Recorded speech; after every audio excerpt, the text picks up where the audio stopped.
گواہوں کو، ان کے اجساد کو، ان کے انصاب کو، ان کے تمام تر معاملات کو پاک صاف پاکیزہ رکھا، اور اللہ تعالیٰ جل وعلا نے انہی کے ذریعے سے پھر اپنی دیگر باقی انسانی مخلوق کو اپنا پیغام اور اپنی وحدانیت پر عمل پیرا ہونے کا حکم، اپنی تمام تر ذمہ داریوں کو پورا کیا، اور اللہ تعالیٰ جل وعلا نے فرمایا آپ نے اپنا حق ادا کر دیا۔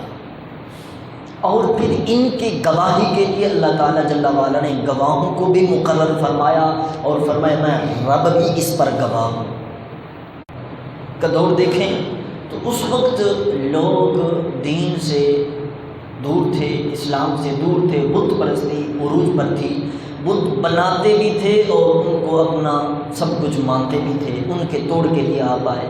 اسی طرح تمام تر انبیاء اپنی باری میں اسی طرح جو جس فتنوں میں عیسیٰ علیہ السلام کے احوال کو دیکھیں تو اس وقت قوم جو ہے وہ انہی فتنوں اور جہالت کے اندر مبتلا تھی، اور بیماریوں کے اندر اور تمام تر معاملات کے اندر وہ شرک کرنے والی قوم تھی۔ تو اللہ تعالیٰ جل وعلا نے اسی طرح کے معجزات عطا فرما کر انبیاء کرام علیہ السلام کو اس قوم کی رہنمائی کے لیے بھیجا، تاکہ یہ سب سے پہلے ان کو ایکسیپٹ کریں، ان کی عظمت شان اور مقام اور ان کی صداقت کو جانیں، اس کے بعد ان کی ہر بات کو مانیں جو اللہ تعالیٰ جل وعلا نے ان کو بھیجا ہے جس کے لیے۔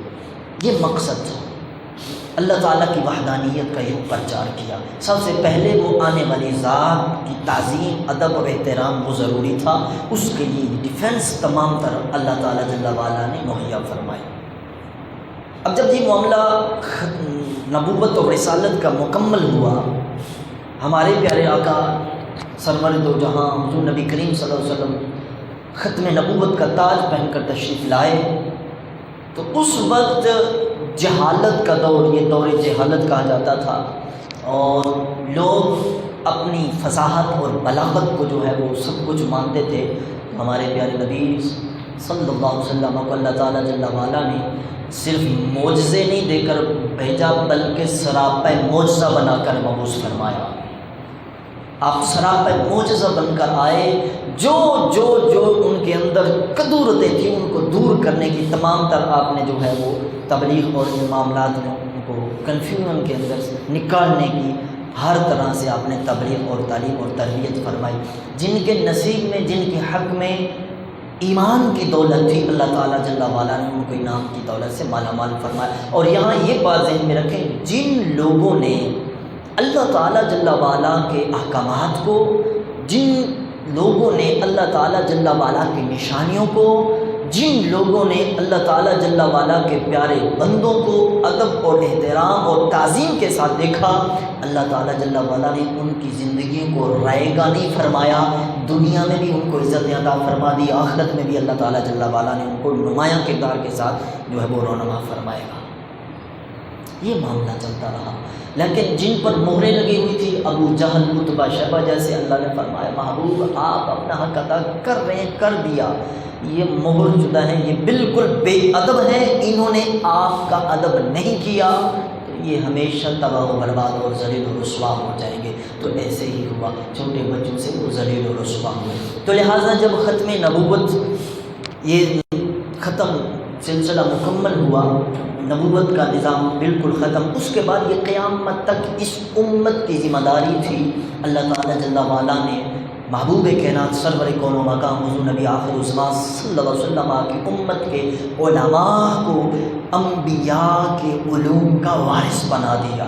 فرمایا العلماء ورثۃ الانبیاء، علماء انبیاء کے علوم کے وارث ہیں۔ تمام تر علماء سے مراد علماء سو نہیں بلکہ علماء حق مراد ہیں، جنہوں نے حق کی ہمیشہ جو ہے وہ پاسداری کی اور پاسبان رہے، ڈٹے رہے۔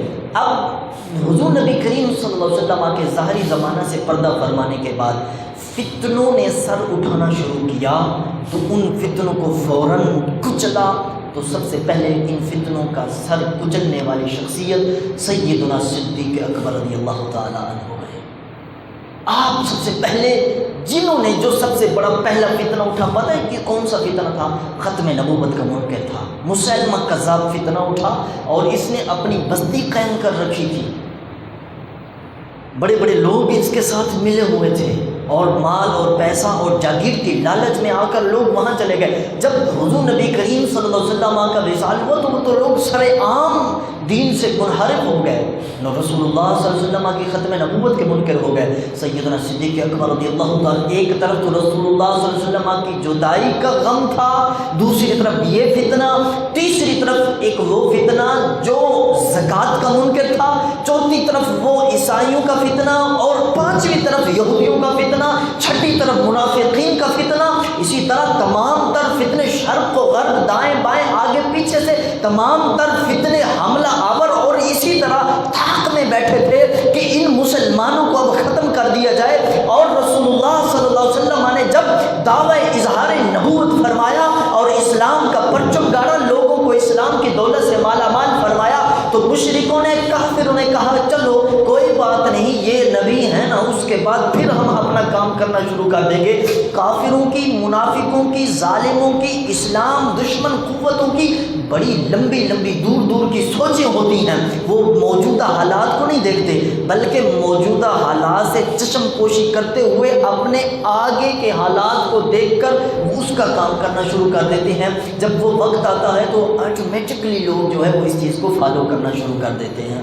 اور ان فتنوں کی سرکوبی کے لیے ہر ایک دانشور، عقل مند، مومن، اسلام کو جو ہے فالو کرنے والے ہر شخص کے لیے ضروری ہے، صرف مولوی اور عالم اور پیر کے لیے ضروری نہیں، ہر صاحب ایمان کلمہ گو کے لیے ضروری ہے کہ وہ ہر قسم کے دشمن کو جس طرح کی طاقت رکھتا ہے، وہ ٹیکنیکلی طاقت رکھتا ہے تو ٹیکنیکلی طور پر ان کو جواب دے، وہ فزیکلی طاقت رکھتا ہے تو فزیکلی طور پر اس کو جو جواب دے، جو جس طرح علمی طاقت رکھتا ہے وہ علمی، زبان کے ساتھ، ہاتھ کے ساتھ، تلوار کے ساتھ، عقل کے ساتھ، عمل کے ساتھ، قول کے ساتھ، فعل کے ساتھ، اخلاق کے ساتھ، جس طریقے سے بھی وہ جس طرح کی طاقت رکھتا ہے، وہ اسلام کی ترقی کے لیے ہر کوشاں کرے گا، تو اللہ تعالیٰ جل وعلا دنیا میں بھی اس کا سر فخر سے بلند کر دے گا، آخرت میں بھی اس کا نام روشن فرمائے گا۔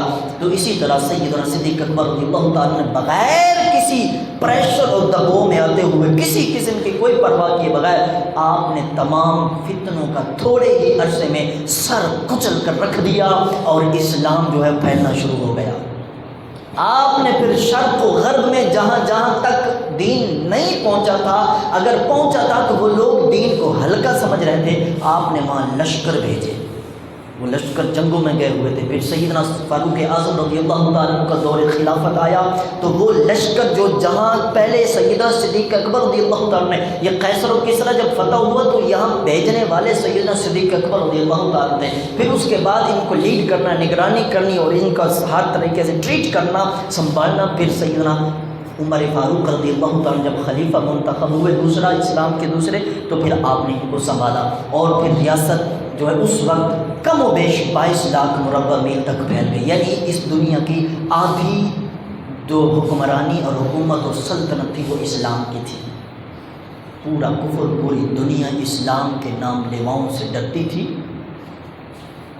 کسی کو ضرورت نہیں ہوتی تھی، کوئی سی سی ٹی ویز، کوئی سیٹلائٹس، کوئی ایسی خفیہ ایجنسیز، کوئی اس طرح کے معاملات نہیں تھے جو ہر گھر کے احوال کو جانیں، لیکن اتنا خوف اور تقوی اور دین گھر کر چکا تھا۔ لوگ کہتے عمر نہیں دیکھ رہا، خلیفہ نہیں دیکھ رہا، وقت کا حاکم نہیں دیکھ رہا، حاکم اسلام نہیں دیکھ رہا، وہ رب کریم تو دیکھ رہا ہے نا، ان حاکموں کا رب تو دیکھ رہا ہے، وہ جس رب کی ہمیں وحدانیت کا درس دے رہے ہیں، جس کی عبادت اور بندگی کا ہمیں درس دے رہے ہیں، وہ رب تو دیکھ رہا ہے، کہیں رب ہم پر عذاب نہ نازل فرما دے۔ اس وجہ سے لوگوں کے اندر محبت، پیار، اخلاق میں اعلان جاری ہوا۔ پھر اسی طرح سیدنا فاروق اعظم رضی اللہ تعالیٰ کے وصال کے بعد پھر سیدنا عثمان غنی رضی اللہ تعالیٰ کا دور خلافت ہوا، پھر فتنوں نے سر اٹھانا شروع کیا۔ یہ سیدنا عثمان غنی رضی اللہ تعالیٰ کے تمام پورے اس دور خلافت میں فتنے ہوتے رہے، لیکن آپ نے ان کو سنبھالا اچھے طریقے سے، تمام تر فتنوں کا خاتمہ کرتے کرتے پھر اسی طرح آپ بھی اس دنیا سے پردہ فرما گئے، شہادت کر آپ نے جام نوش فرمایا۔ سیدنا مولا المسلمین علی المرتضیٰ شیر خدا رضی اللہ عنہ میں خارجیت کا فتنہ بڑا عروج پر تھا.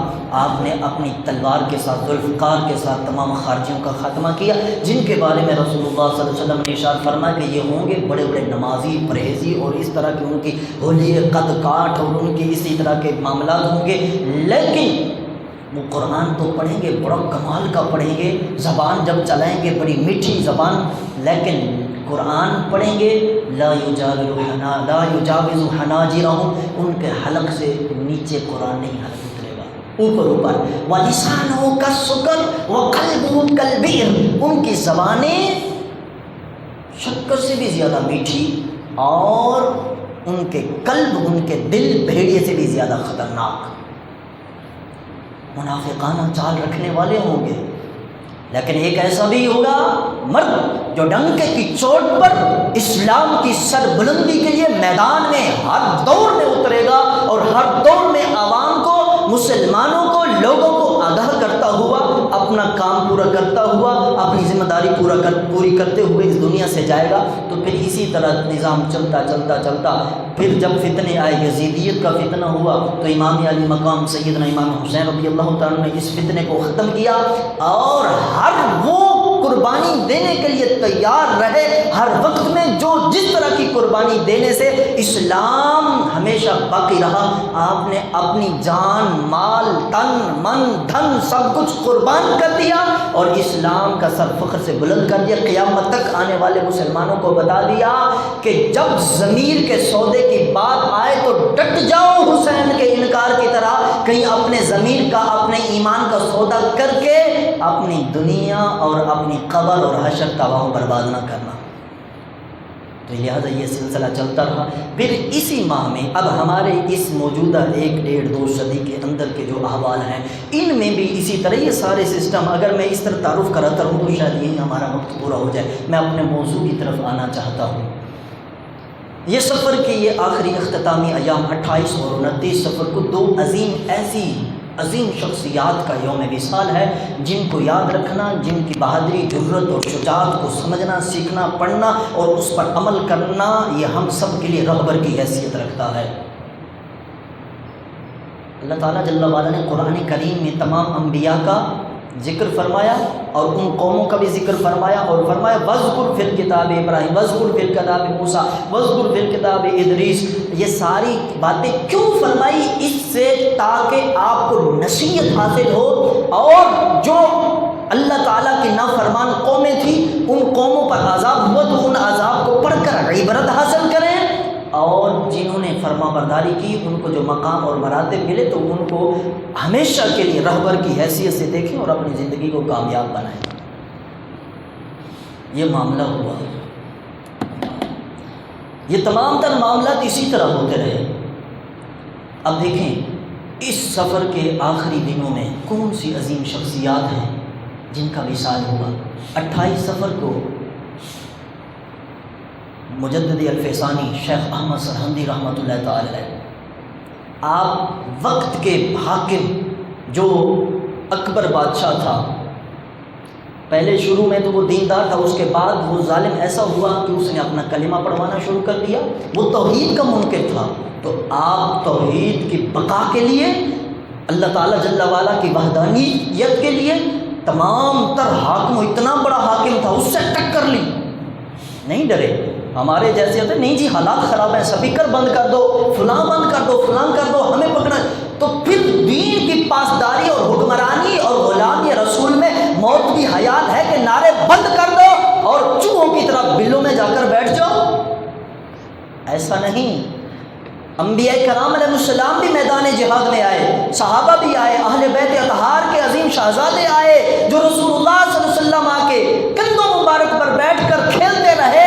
وہ بھی حضور نبی کریم صلی اللہ علیہ وسلم آ کے دین کے لیے اپنا سب کچھ قربان کر دیا. ہم کس بات کی مولی ہیں؟ ہم کہیں کہ ہماری پگڑی کی جو ہے وہ بدتذیبی ہوتی ہے، فلاں ہوتا ہے فلاں. ہرگز ایسا نہیں کرنا چاہیے. ہمیں رسول اللہ صلی اللہ علیہ وسلم کے دین کے لیے ننگی تلوار کی طرح ڈٹ کر کھڑے ہونا چاہیے. یہ ہے اصل مومن کی پہچان، یہ ہے کلمہ طیبہ کی طاقت، یہ ہے اصل مومن کی حقیقت. تو مجدد الفیضانی شیخ احمد سرہندی رحمۃ اللہ تعالی علیہ، آپ نے اس وقت اکبر بادشاہ، اس کا خاتمہ کروایا۔ انہوں نے یہاں تک کہ خدائی دعویٰ شروع کرا دیا، لوگوں کو کہا کہ میرا کلمہ پڑھو معاذ اللہ، سجدہ کروانا شروع کر دیا۔ لوگ دھڑا دھڑ مال پیسے کی خاطر جو ہے وہ پیٹ کی خاطر سب کچھ کرنا شروع کر دیا۔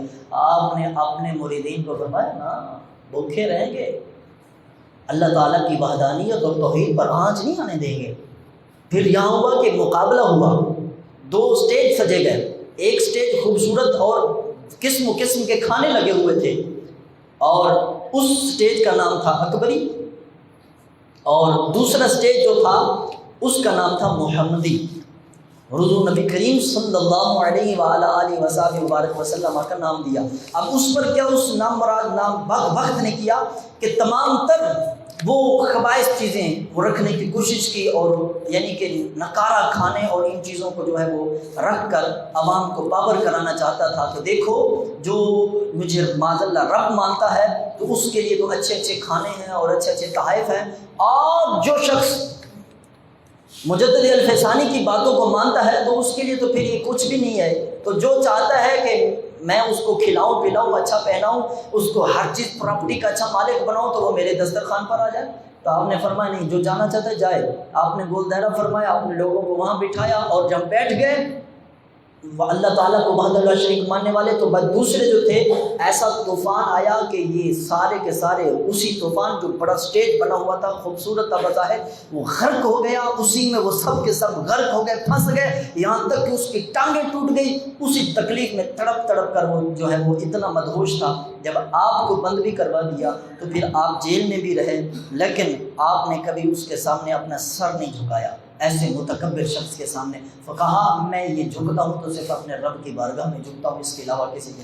اس کا بھی خاتمہ کیا اور لوگوں کو بتایا کہ اللہ تعالیٰ جل وعلا وحدہ لا شریک ہے۔ اسی طرح پھر یہ تو تھا فتنہ وحدانیت کا کہ جو وحدانیت کا منکر تھا، اسی طرح پھر اب اس ہندوستان کی سرزمین پر ایک اور بھی فتنہ جو ابھی کچھ عرصہ پہلے کا تھا، اس میں یہ معاملہ رونما ہوا تو اللہ تعالیٰ جل وعلا کے ایک عظیم بندے جو عاشق صادق تھے، عاشق رسول تھے، دیوانے تھے، پروانے تھے، مستانے تھے، ایسے اللہ تعالیٰ جل وعلا کے مقبول اور محبوب بندے تھے کہ آپ کی یہ خواہش تھی، تڑپ تھی کہ میں اب مدینہ جاؤں گا، رب کے گھر جاؤں گا، حج کا موسم ہے، جاؤں گا حج کروں گا، اور حج کرنے کے بعد روضہ رسول پر جا کر گنبد خضرا کی ٹھنڈی ٹھنڈی چھاؤں میں اپنی باقی سانسیں جو ہے وہ نبھا پاؤں گا اور وہیں مدفون ہو جاؤں گا۔ اللہ اکبر۔ یہ عظیم شخصیت جن کا یوم مثال 29 صفر مظفر کو ہوا بروز منگل 1300 تقریباً 1356 ہجری اور بمطابق 11 مئی 1937 عیسوی کو آپ کا یوم مثال ہے۔ وہ کون شخصیت ہیں؟ حضرت پیر سید تاجدار گولڑا، پیر سید مہر علی شاہ صاحب رحمۃ اللہ تعالی علیہ۔ مکھ جن بدر شاشانی ہے، متھے چمک دی لاٹ نورانی ہے، کالی زلف تے اکھ مستانی ہے، اس صورت نو میں جان آکھاں، جان آکھ کے جانے جہاں آکھاں، سچ آکھاں تے رب دی میں شان آکھاں، جس شان تو شانہ سب بڑیاں، سبحان اللہ ما اجمل کا ما احسن کا ما اکمل کا، کتے میرے علی کتے تیری ثنا، گستاخ اکھیاں کتے جا لڑیاں۔ اللہ اللہ، اس دیوانے پروانے مستانے کی میں بات کر رہا ہوں۔ اللہ اکبر۔ اس تڑپ میں، اس محبت میں، اس لگن میں روضہ رسول صلی اللہ علیہ وآلہ وسلم پر گئے کہ میں باقی زندگی یہاں گزاروں گا، لیکن وہاں بیٹھے قسمت جاگی، رسول اللہ صلی اللہ علیہ وسلم نے فرمایا او بیٹا یہاں نہیں رہنا، آپ جاؤ اپنی اس مقام پر، گولڑا شریف ہندوستان کی زمین پر، وہاں مرزا قادیانی اٹھا ہے جو ختم نبوت کو تعریف کر کے، قرآن کی حدیث کی تعریف کر کے ختم نبوت کا منکر، لوگوں کو دین سے گمراہ اور مرتد کر رہا ہے، جاؤ اس کی سرکوبی کرو، ہر ممکن جواب اس کو جا کر دو۔ محمد الرسول اللہ صلی اللہ علیہ وسلم کا دست مبارک آپ کی پشت پر ہے۔ اب اندازہ کریں، یہ بڑی قابل غور بات ہے۔ یہاں اختصار کے ساتھ میں آپ کی سماعت کی نظر کرنا چاہتا ہوں کہ آپ چاہتے تھے کہ میں اپنی بقیہ زندگی حضور نبی کریم صلی اللہ علیہ وسلم کے روضہ مبارک میں گزاروں۔ کیوں؟ کہ نبی کریم صلی اللہ علیہ وآلہ وسلم اپنے امتی کو ہمیشہ اعلیٰ و عرفہ کا حکم دیتے ہیں، یہ ذہن میں رکھنا، اپنے امتی کو اعلیٰ و عرفہ حکم دیتے ہیں کام کا کہ جو سب سے زیادہ اچھا کام ہو۔ مسجد نبوی شریف میں ایک نماز پڑھیں کتنا ثواب ہے؟ بولے، جنہوں نے پڑھا ہے وہ تو جواب دیں، کتنا؟ 50,000 نمازوں کا ثواب ایک نماز پڑھنے سے۔ آپ بغیر جماعت کے پڑھیں پھر بھی آپ کو اس مسجد میں نماز پڑھنے سے کتنا ثواب ہے؟ 50,000۔ اس سے آگے چلے جائیں مسجد حرام بیت اللہ شریف میں تو وہاں کتنا ملے گا؟ 1,00,000 نماز کے برابر کا ثواب، ایک نماز پڑھیں گے تو۔ رسول اللہ صلی اللہ علیہ وسلم جب مکہ سے مدینہ منورہ ہجرت فرمائی تو اللہ کی بارگاہ میں دعا کی، اللہ وہاں حرم ہے یہاں حرم نہیں، اس زمین کو، حجاز کو، مدینہ کو بھی حرم بنا دے۔ اللہ نے حرم بنا دیا، حرم مدینہ، حرم مکہ۔ عرض کی مولا جس طرح مکہ مکرمہ بیت اللہ شریف میں تیرے گھر میں ایک نماز 1,00,000 کے برابر ہے، یا اللہ یہاں بھی اتنا، یا پھر اللہ سے دعا کی اللہ بلکہ اس سے دگنا اجر و ثواب عطا فرما دے۔ یہ بھی دعا رسول اللہ صلی اللہ علیہ وسلم نے، بھلا بتائیں کبھی رسول اللہ صلی اللہ علیہ وسلم نے جب رب کی بارگاہ میں دعا کی تو اللہ نے کوئی دعا قبول، کوئی دعا رد نہیں فرمائی، ہر دعا کو قبول فرمایا۔ تو یقیناً ہمارا عقیدہ ہے کہ اللہ تعالیٰ جل وعلا نے اجر و ثواب۔ لیکن یہاں قابل غور بات ہے کہ پیر سید مہر علی شاہ صاحب رحمۃ اللہ تعالیٰ علیہ وہاں ایک نماز پڑھیں تو آپ کو 50,000 نمازوں کا ثواب ملتا۔ تو نبی کی تو شان ہے تو اپنی امتی کو سب سے عرفہ و اعلیٰ کام کا حکم عطا فرماتے ہیں۔ تو اس سے پھر پتہ یہ چلتا ہے کہ رسول اللہ صلی اللہ علیہ وسلم نے جو فرمایا کہ مہر علی جاؤ جا کر میری ختم نبوت پر پہرا دو۔ اور پھر یہاں ایک اور بھی قابل غور بات یہ ہے، حضرت سیدنا عبداللہ بن عمر رضی اللہ تعالیٰ عنہ راوی ہیں، ترمذی شریف کے اندر بھی حدیث مبارکہ ہے، ابن ماجہ کے اندر بھی حدیث مبارکہ ہے کہ رسول اللہ صلی اللہ علیہ وسلم نے ارشاد فرمایا جو شخص اس کی طاقت رکھتا ہے کہ وہ مدینہ منورہ میں فوت ہو، اس کی وفات کہاں ہو؟ مدینہ منورہ شریف میں اس کی وفات ہو، اور اس لیے ہو کہ میں اس کا سفارشی بنوں گا، تو فرمایا رسول اللہ صلی اللہ علیہ وسلم نے کہ کل قیامت والے دن اس کا میں سفارش فرماؤں گا، اس کا سفارشی بنوں گا۔ تو اتنی خواہش، اتنی طلب، اتنی لگن، اتنی مگن کے باوجود، اتنے اجر و ثواب، انعام و اکرام کے باوجود رسول اللہ صلی اللہ علیہ وسلم اپنے پیارے نواسے کو، اپنے پیارے شہزادے کو فرما رہے ہیں جاؤ جا کر قادیانی کا قلقمہ کرو۔ وجہ کیا ہے؟ وجہ یہ ہے کہ حضور نبی کریم صلی اللہ علیہ وسلم کی ختم نبوت پر پہرا دینا، وہاں نمازیں پڑھنا صرف اپنے لیے فائدہ ہے، یہاں ختم نبوت پر پہرا دینا، منکرین ختم نبوت کا قلقمہ کرنا تمام تر مسلمانوں کے ایمان کی زندگی کی بقا کے لیے ہے۔ ایک مسلمان بھی کسی کی وجہ سے مرتد ہونے سے بچ گیا، ایک مسلمان بھی کفر سے ہمیشہ بچ گیا کسی کی وجہ سے، تو اللہ تبارک و تعالی جل وعلا اس کو دنیا و جہاں کی تمام نعمتوں سے زیادہ اجر و ثواب عطا فرماتا ہے۔ پیر سید مہر علی شاہ صاحب رحمۃ اللہ تعالی علیہ نے اس لیے فرمایا، تو اس سے یہ بھی ثابت ہوتا ہے کہ تحفظ ختم نبوت صلی اللہ علیہ وسلم، یہ جہاد عظیم ہے، یہ عام جہاد نہیں ہے، ہر ایک کے بس کی بات نہیں، بلکہ ختم نبوت پر پہرا دینے والے کی ڈیوٹی پیچھے سے لگتی ہے، مدینہ منورہ سے لگتی ہے، تاجدار ختم نبوت کی طرف سے اس کی ڈیوٹی لگتی ہے، تو وہ جا کر ختم نبوت پر پہرا دیتا ہے۔ بلکہ یوں کہنا کوئی یہ بڑی بات نہیں، بلکہ یہ اصل عتم ہے، بات ہوتی ہی کمپلیٹ عتم تب ہے جو اللہ تعالیٰ جل وعلا نے ارشاد فرمایا کہ امر بالمعروف اور نہی عن المنکر، کہ نیکی کا حکم دو، برائی سے منع کرو۔ اس کی ڈیفینیشن، اس کی تعریف، اس بات کا حکم اس پر عمل کرنے سے ہوتا ہے کہ وہ ختم نبوت پر پہرا دے، اور اپنی جان مال کی پرواہ کیے بغیر ختم نبوت پر جب ڈٹا رہے گا تو پھر وہ امر بالمعروف اور نہی عن المنکر کے تمام تقاضوں کو پورا کر پائے گا۔ جو شخص دنیا کے کسی بھی خطے میں تحفظ ختم نبوت کا کام پورا کرتا ہے، پیر صاحب فرماتے ہیں اس سے اللہ تبارک و تعالی جل وعلا کے محبوب نبی کریم صلی اللہ علیہ وسلم سے خصوصی جو ہے وہ مدد ملتی ہے، اور جو شخص دنیا کے کسی بھی کونے میں بیٹھا ہو اور ختم نبوت پر پہرا دے رہا ہو تو وہ بیت اللہ شریف اور مسجد نبوی شریف میں نمازیں پڑھنے سے کروڑوں درجہ زیادہ افضل ہے، بہتر ہے۔ وہ یہ نہیں کہ وہ وہاں بیٹھا رہے، نہ، بلکہ ایسے مجاہد کو اللہ تبارک و تعالی جل والا وہ ختم نبوت پر پہرا دینے والے مجاہد کو بہت بڑا اجر و ثواب عطا فرماتا ہے، اس کا ثواب ملتا ہے۔ کیوں؟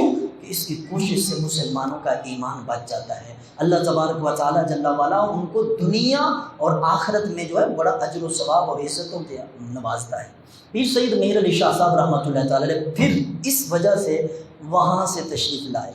اسی طرح ایک اور بھی واقعہ ملتا ہے کہ آپ جب حج کے لیے گئے، وہاں تشریف لے گئے، تو اس موقع پر وادی حمراء آتی ہے، تو وہاں ڈاکوؤں کا کوئی خدشہ ہوا، تو آپ تھوڑا آڑ میں آ کر ایسے بیٹھے تھے، تو وہاں اونگ آئی، تو آپ چاہ رہے تھے کہ میں یہیں پر رہوں، لیکن اس وقت جیسے اونگ تھی، جاگ رہے تھے، نیند میں نہیں تھے، جاگتی آنکھوں سے یہ معاملہ ہوا کہ آقا کریم صلی اللہ علیہ وسلم کہ اس دیوانے پروانے اور عاشق کی بات سنیں، فرماتے ہیں کہ نماز عشاء ہوئی تو میں نے صرف فرض پڑھے، واجب پڑھے، سنتیں چھوڑ دی ڈاکوؤں کے خدشے کی وجہ سے۔ کیا کیا؟ سنتیں۔ فرمایا رسول اللہ صلی اللہ علیہ وسلم اسی اسنا میرے پاس تشریف فرما ہوئے اور فرمایا کہ میری اولاد، میری اہل بیت سنتیں ترک نہیں کرتی، سنت کے تارک نہیں ہوتی۔ فرمایا میں نے جب یہ بات سنی تو میں نے کہا الصلاۃ والسلام علیک یا رسول اللہ، میں نے اس عظیم شخصیت کے نورانی اور ریشم سے زیادہ نرم و ملائم پنڈلی مبارک کو تھام لیا اور میں صلاۃ و سلام پڑھتا رہا، پوچھتا رہا آپ کون ہیں؟ 3 بار پوچھا، تینوں مرتبہ یہی جواب ملا کہ اہل رسول اہل بیت سنت کو ترک نہیں کرتے، میری اہل بیت سنت کو ترک نہیں کرتی، میری اہل بیت سنت کو ترک نہیں کرتی، وہ دنیاوی رنگینیوں میں آ کر رسول اللہ صلی اللہ علیہ وسلم کی سنت کو نہیں چھوڑتے۔ تو یہ تو معاملہ بھی ایسا تھا کہ دشمن کا ڈر تھا نا، تو آقا کریم صلی اللہ علیہ وسلم نے فرمایا، تو اس وقت عرض کی یا رسول اللہ صلی اللہ علیہ وسلم، میں جان گیا کہ آپ اللہ کے حبیب ہیں، جس کے صلاۃ اور سلام اور عرض کرنے پر آپ منع نہیں فرما رہے۔ تو پھر اس وقت رسول اللہ صلی اللہ علیہ وسلم کا دیدار ہوا تو آپ کی آنکھ کھلی تو کہا کتے مہر علی، کتے تیری ثنا، مستاق اکھیاں کتے جا لڑیاں، سبحان اللہ ما اجملکا ما احسنکا ما اکملکا، کہ یا رسول اللہ صلی اللہ علیہ وسلم آپ کہاں، آپ کا مقام اتنا عرفہ و اعلیٰ اور میں کہاں؟ آپ اصل حقیقی سید ہیں، حسنی حسینی سید ہیں، آپ کا مقام اور مرتبہ ایسا ہے کہ سن کر آشاش ہو جاتا ہے بندہ۔ ایک کرامت آپ کو میں سناتا ہوں، بہت سی کرامات ہیں۔ ایک مرتبہ نواحی گاؤں، آپ کے گولڈ شریف کے قریب ایک گاؤں ہے، یہ کتاب مہر منیر شریف آپ کی کتاب ہے، اس کے اندر آپ کی سیرت لکھی ہوئی ہے اور بھی اس کی آپ کی کتب موجود ہیں۔ اس کے اندر یہ صفحہ نمبر 13 پر لکھا ہوا ہے کہ کرامات کے حوالے سے، تو آپ رحمۃ اللہ تعالی علیہ صفحہ نمبر یہ 13 پر لکھا ہوا ہے کہ ایک گاؤں میں آپ کے کچھ محب تھے، انہوں نے آپ کو دعوتی پروگرام کے لیے حضرت پیر سید روشن دین رحمۃ اللہ تعالی علیہ، ان کے ریفرنس سے آپ وہاں تشریف فرما ہوئے اسٹیج پر، تو وہاں کچھ ایسے بدبخت ایسے شخص موجود تھے جنہوں نے آپ کے نسب پر طعن کرنا شروع کر دیا، اور وہ اہل سنت سے تعلق نہیں رکھتے تھے بلکہ وہ رافضیت قسم کے تھے، اہل سنت سے دور، بلکہ انہوں نے اتنا گھٹیا الفاظ کہنا شروع کر دیا۔ آپ نے صبر اور تحمل سے کام لیا، یہاں تک کہ انہوں نے جب یہ کہا، ایسی عظیم گھٹیا باتیں شروع کرنا کر دیا آپ کی عظیم سیرت کے خلاف اور آپ کے عظیم نسب اور حسب کے خلاف، کہ جو باتیں اب جو ہے وہ مصنفین نے بھی نہیں لکھی، لیکن انہوں نے جب یہ بات کی نا کہ کاٹھ دی کنی نہیں تے سید سنی نہیں، یہ مقولہ انہوں نے کہا، کاٹھ دی کنی نہیں تے سید سنی نہیں، یعنی کہ جیسے لکڑ کی کنی نہیں ہوتی اس میں ہنڈیا کھانا نہیں بن سکتا، اسی طرح وہ کہنے لگے کہ سنی سید نہیں ہوتا، تو آپ کو جلال آیا، فرمایا اچھا ہمارے عقیدے پر ڈاکہ ڈالنے کی کوشش کرتے ہو۔ آپ نے اپنی ٹوپی مبارک رکھی سامنے، ان کے سامنے فرش پر، اور فرمایا دعوت کرنے والے اپنے آپ کو سید کہلانے والے آؤ، آج پتہ چل جائے گا کہ کون اصلی حسنی حسینی سید ہے کوئی مائی کا لال تو میری ٹوپی کو اٹھا کر دکھائے، پتہ چل جائے گا کہ کون سید ہے اور کون غیر سید ہے، پتہ چل جائے گا۔ آپ کی اس کتاب کے اندر لکھا ہوا ہے میرے منیر شریف کے صفحہ نمبر 13 اور 14 کے اندر، اختصار کے ساتھ میں پیش کر رہا ہوں۔ ایک بدبخت بڑے تمتراتے ہوئے غرور اور تکبر کے ساتھ آیا، اور یہ کون سی بات ہے میں ابھی اٹھا کر ہوں؟ فرمایا اٹھا لو تو پہن لو، ہے جرت تو، بڑا زور لگایا، آپ کی ٹوپی مبارک ہلی بھی نہیں ہلی۔ دوسرا تیسرا سب کے چہرے سیاہ ہو گئے، پہلے بھی سڑے ہوئے چہرے ہوتے ہیں ایسے لوگوں کے، کون سے ان کو چہرے ہوتے ہیں دیکھنے کے قابل۔ پھر کیا ہوا؟ سب مجمع نے دیکھا، جو مجمع ان کا فالوور تھا سب کا سب مجمع گھوم کر پھر کر پیر صاحب کے آپ نے ان کے تمام تر معاملات کو دیکھ کر آپ کے دست مبارک میں بیعت ہوئے اور آپ کے تمام تر معاملات کو ایکسیپٹ کیا، قبول کیا، اور اہل سنت کے اندر آج بھی ان کا خاندان موجود ہے۔ اسی طرح ایک انگریز آیا، آخری بات میں آپ کی اس بات کی نظر کرنا چاہتا ہوں، بیٹھ جائیں۔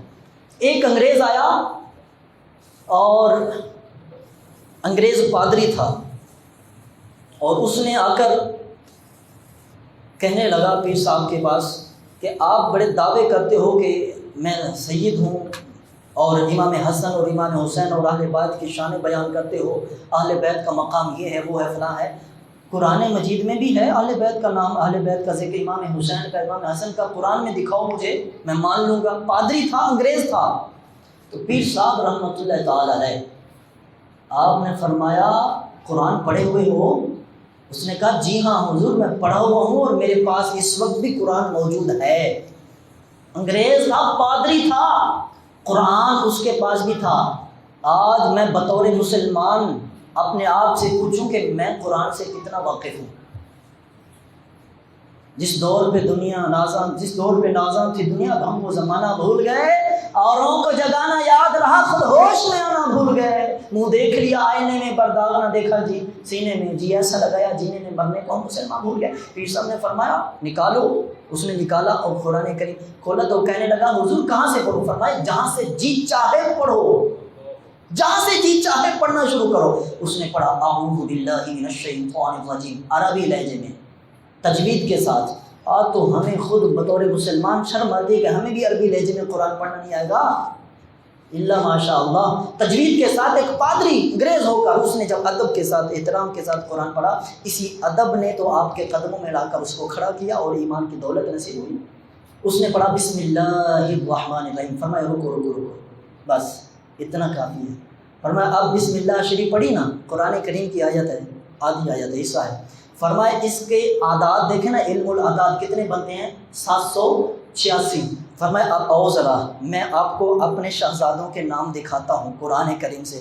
فرمایا دیکھو آپ کہہ رہے ہو کہ اہل بیت کا نام اور ذکر نہیں ہے، فرمایا 786 بسم اللہ شریف کے عدد ہیں۔ لفظ امام حسین، کون سے؟ امام حسین کے عدد اگر نکالیں تو یہ 210 بنتے ہیں۔ آپ کی پیدائش ہوئی 4 ہجری کو، اس کو بھی جمع کریں۔ امام حسین کی شہادت جو ہے وہ 61 ہجری کو، یہ بھی 61 بھی جمع کریں، 4 بھی جمع کریں، 210 کو، سب کو جمع کرتے جائیں۔ کرتا گیا، ٹھیک ہے۔ فرمایا آپ جس جگہ پر جامع نوش شہادت نوش فرمائی اس جگہ کا نام ہے کرب و بلا۔ ان الفاظ کے بھی اعداد جمع کریں تو یہ 261 بنتے ہیں۔ فرمایا ٹھیک ہے، یہ ہو گئے تو عرض کی جی ٹھیک ہے۔ فرمایا لفظ امام حسن 200 اس کے اعداد بنتے ہیں۔ امام حسن کا شہادت 50 ہجری ہے، اور یہ کل ٹوٹل جب ان کو فرمایا جمع کرو تو جمع کیا تو 786 بن گیا۔ فرمایا تو کہہ رہا ہے کہ قرآن میں نام نہیں، ابھی تو آپ نے آدھی آیت پڑھی اور حسن اور حسین کا نام آ گیا، باقیوں کا بھی لینا ہے تو بتاؤں؟ کہا اشہد ان لا الہ الا اللہ وحدہ لا شریک لہ واشہد ان محمدا عبدہ ورسولہ۔ یہ ہیں علم و عرفان کے بڑے سمندر، پیر سید مہر علی شاہ صاحب رحمۃ اللہ علیہ، جنہوں نے اپنے وقت کے قادیانیوں کو جو ہے وہ ختم کیا، قلع کما کیا، بڑی بڑی باتیں ڈھیلے کی۔ آپ نے یہ واقعات سنے ہیں کہ قادیانیوں کا کس طرح قلع کما کیا۔ آخر میں ایک آپ کو بات بتاتا ہوں، پچھلا جمعہ جو ہے وہ کچھ شرعی امور پر میں نے ڈسکس کی تھی، کچھ دوستوں کو شاید مسائل پورے طرح سمجھ نہیں ہے۔ اکثر میں احتیاط کرتا ہوں کہ ویسے جمعہ کے موقع پر شرعی مسائل کو بہت کم ڈسکس کرتا ہوں، کیونکہ کوئی شخص کس وقت آتا ہے کہ کس طرح بات آدھی سمجھ آنے کی وجہ سے مسئلہ خراب نہ ہو جائے۔ مسئلہ یوں ہوتا ہے کہ ایک مولوی صاحب تقریر کر رہے تھے، رات کو ساری رات تقریر کرتے رہے، مجمع کھچ کھچ بھرا رہا۔ مولوی صاحب نے کہا لوگوں سود حرام ہے۔ کیا بولو؟ سود حرام ہے، ٹھیک ہے۔ ایک بندہ اٹھا، گھر گیا، دیکھا دودھ کی بالٹی بھری ہوئی، اس نے پاؤں مارا اور دودھ پلا دیا۔ بیوی نے کہا سارے دن کی محنت آپ نے ضائع کر دی، دودھ کیوں کہہ رہا ہوں؟ تو میں ساری رات مولوی صاحب سے یہی سن کر آئی ہوں، مولوی صاحب بار بار کہہ رہے ہیں دودھ حرام ہے، دودھ حرام ہے۔ لو جی، سارے پنڈ میں کوہرام مچ گیا۔ پنڈ کے کچھ بندے اکٹھے ہوئے اور مولوی صاحب کے پاس گئے، پوچھو مولوی صاحب سے، مولوی صاحب تو نے اتنا عرصہ ہم دودھ سے پلتے پوستے آ رہے ہیں، کھا پی رہے ہیں، آج کہہ رہے ہو دودھ حرام ہے، یہ کیسے؟ دودھ کے بغیر تو مولوی صاحب کا آپ کا کوئی گزارا نہیں۔ فرمایا کس نے کہا دودھ حرام ہے؟ کہا آپ نے رات کہا ہے۔ اس نے جا کر انہوں نے کہا میں کہتا رہا دودھ نہیں سود حرام ہے، تم دودھ سمجھتے رہو، میرا کیا قصور ہے؟ تو لہٰذا پچھلے جمعہ بھی کچھ یوں ہوا، کچھ شرعی مسئلہ میں نے بیان کیا۔ میں نے کہا کہ داڑھی شریف کے حوالے سے اعلیٰ حضرت رحمۃ اللہ تعالیٰ علیہ سے جب پوچھا گیا تو آپ نے فرمایا داڑھی سنت موقدہ ہے، بلکہ واجب ہے، جو اس کو کم کرے کاٹے تراشے وہ گناہ گار ہے۔ تو ایک شخص نے سمجھا کہ مولوی صاحب نے کہا کفر ہے۔ میں نے کفر نہیں کیا، کفر تب ہوگا جب داڑھی شریف ہو یا کوئی بھی حضور نبی کریم صلی اللہ علیہ وسلم کی سنت ہو، اس کو ہلکا جانے، ہلکا جان کر ترک کر دیں، یہ کفر ہے۔ تو لہٰذا بات کی تصدیق کر لیا کریں، یہ نہ ہو کہ پھر سود کا دودھ بنا کر مسئلہ الٹ کر دیں اور بعد میں پریشانی آپ کو ہو۔ اللہ تعالیٰ ہم سب کو عمل کی توفیق عطا فرمائے۔